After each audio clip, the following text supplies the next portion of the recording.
Hi అండి అందరికీ welcome to my channel. ఈరోజు నేను చేసిన రెసిపీ వచ్చేసి చికెన్ బిర్యానీ అండి. చికెన్ని బాగా నీట్గా కడిగి పెట్టుకోండి.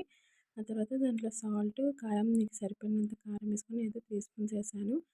And coriander powder, biryani powder ఉంటే బిర్యానీ పౌడర్ లేదా గరం మసాలా వేసుకొని ఆ తర్వాత పసుపు అండ్ అల్లం వెల్లుల్లి పేస్ట్ వేసి బాగా కలిపి పెట్టుకోండి.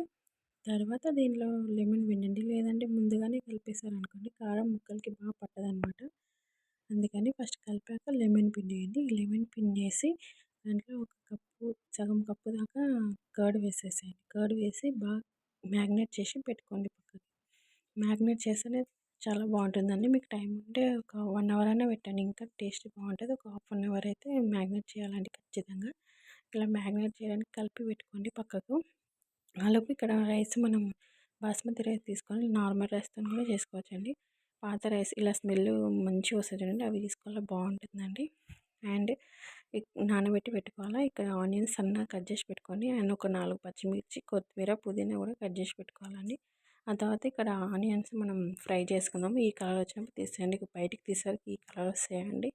ఇప్పుడు మనం చికెన్లో ఆ 4 పచ్చిమిర్చి, కొత్తిమీర, పుదీనా అండ్ ఫ్రైడ్ ఆనియన్స్ వేసి కలిపేయాలండి. ఇప్పుడు ఫ్రైడ్ ఆనియన్స్ వేసాను, కలిపి మళ్ళీ మనం ఫ్రైడ్ ఆనియన్స్ ఫ్రై చేసుకున్నాం కదండి, ఆ ఆయిల్ వేసి దీనిలో బాగా కలపండి. బాగా కలిపి మనం ఇంకా పొయ్యి మీద పెట్టేసేయాలండి. పొయ్యి మీద పెట్టేసి ఉడకనివ్వండి. నేనైతే ఉడికించాకనే బిర్యానీ చేస్తానండి. అలా కొంతమంది ఇలా డైరెక్ట్ దీని మీద వేస్తారు, కానీ రైస్ ఉడికించుకొని అలా బాగుండదండి. టెన్షన్ ఉండదు మనకు, ముక్క ఉడుకుతుందా ఉడకదా అనేసి. అందుకని నేనైతే ఇలా ఉడికించుకున్నాకనే చేస్తానండి.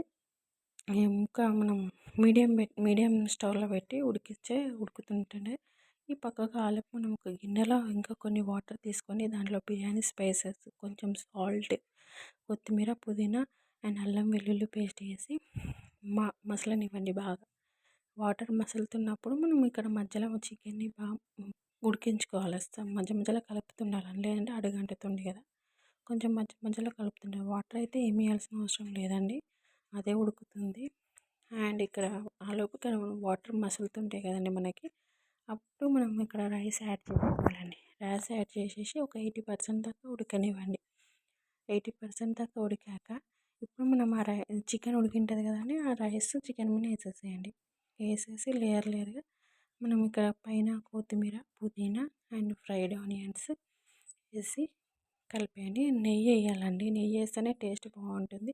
కొంచెం ఫుడ్ కలర్ అంటే ఫుడ్ కలర్ వేయండి, అంటే సాఫ్రాన్ ఉంటే అది కూడా వాటర్లో వేసేయండి, బాగుంటుంది. నెయ్యి వేసాక అంతే అండి, ఎంత బాగా వచ్చింది చూడండి.